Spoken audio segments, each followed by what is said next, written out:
The hot Afghan sun beats down the British troops based in MINDEN, which is several kilometres south of the Musakala district centre. Although it isn't even midday yet, temperatures are already in the mid-40s. These soldiers, however, continue to work through, undaunted by the heat. They are preparing for battle.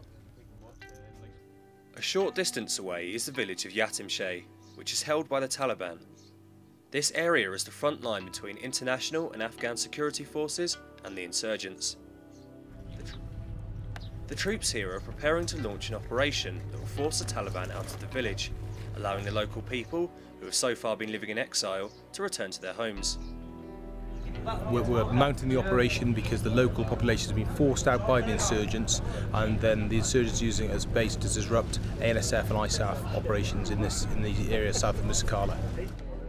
The name of this operation is Mar Lewe, which means snake wolf in Pashto, the primary language spoken in Helmand province.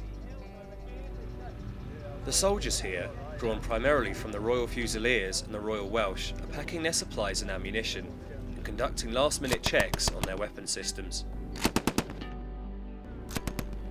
In the centre of the camp, a model of Yatimshay has been built, so that the commanders here can brief their men on every last detail. Right, these represent either tracks or drainage ditches. There are several objectives that have to be taken. Each is named after a type of metal, with gold and silver being the key areas. The plan is a complex one. A diversion will initially be launched to the north end of the village, making the Taliban think an attack is incoming from that area. Afghan security forces and the majority of British troops will then sweep round and engage the insurgents from the south. The Afghan forces have a key role in this operation, which highlights their ever-increasing capabilities to conduct operations with the international soldiers here. The NSF are absolutely critical. They're going to undertake the initial break into the village from the south and then clear the centre of the village around the Chinar Mosque, which is the Taliban headquarters. The operation, which is due to launch in the early hours of the following day, is going to be a hard one. There are reports of a fairly substantial Taliban force in Yatimshay, and their conditions are going to make it tough for the soldiers going in. For us, they're going to be extremely hot. It's going to be very dusty, and as we fight through the village, it's going to be extremely arduous and hard work.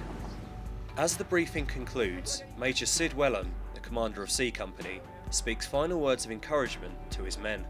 So look around, play as a team tomorrow, right? We rely on each other. Leadership from your level. As the men make final checks on their Warrior armoured vehicles, I speak to some of the soldiers who will be involved in the operation. Fusilier Hayden Henricks is currently the youngest British soldier serving in Afghanistan. He deployed 2 days after his 18th birthday. My birthday was on the 5th of May and my battalion was already deployed, so on the 7th of May I applied with them. How do you feel about this upcoming operation? Nervous a bit, but I'm happy with the drills and my skills in the team. This is the last operation for Lance Corporal Craig Silcox before he returns home. Yeah, this is basically my last one that I'll do. I'll be ending touring then, as soon as this is over. Right, and what do you think is going to happen in this? You looking forward to it? Or? Yeah, I am, actually. All the boys are up for it, because basically they've been having little niggles at us from the time we got out here in February, so now it's time to give a bit back. So all the preparation's done now, everybody's briefed, everybody's packed, and we're now going to go to sleep and wake up at 2 AM and head out for the long hot day. So anyway, this is the end of day one. Good night, and I'll see you at 2 AM. The soldiers settle down to get what short rest they can. Some make phone calls to their loved ones, others talk about what the next day could hold. Would the Taliban stand and fight, or would they run away? Operation Mar Lewe was about to begin.